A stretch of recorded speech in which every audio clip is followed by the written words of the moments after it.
So good morning, teacher. My name is Hoàng Vĩ, and I'm here today to talk about something that every teacher deal with every single day, and that something is when it's working well, it barely gets noticed, but when it's not, we definitely notice. I'm talking about classroom management. It's something that allow learning to happen without it. Even the best lesson can fall apart. But here's the thing about a classroom.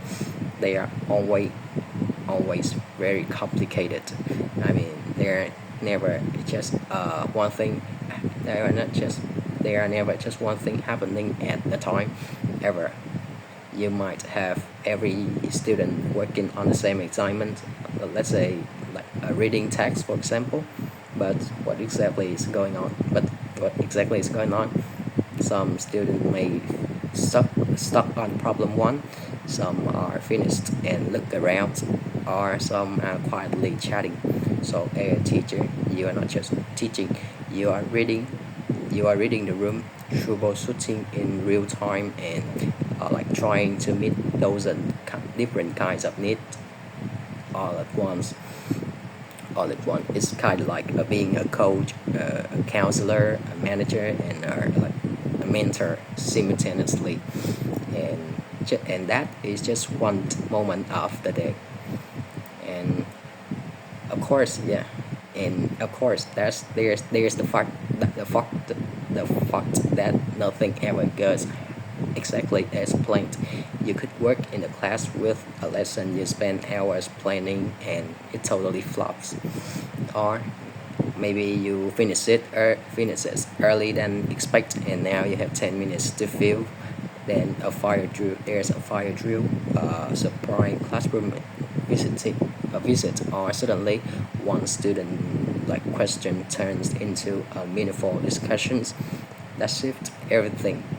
Classroom life is full of these moments, and managing them takes more than like a plan. It takes flexibility. But let's say your lesson does go according to the plans, great, right? But there is one more thing to consider. How students perceive what you do can as important as what you exactly do. What you see as encouraging one student might sound like a pressure to them, and other students can see that these actions and think that you are ignoring them, or and I mean every different student see the same actions in very different completely different ways.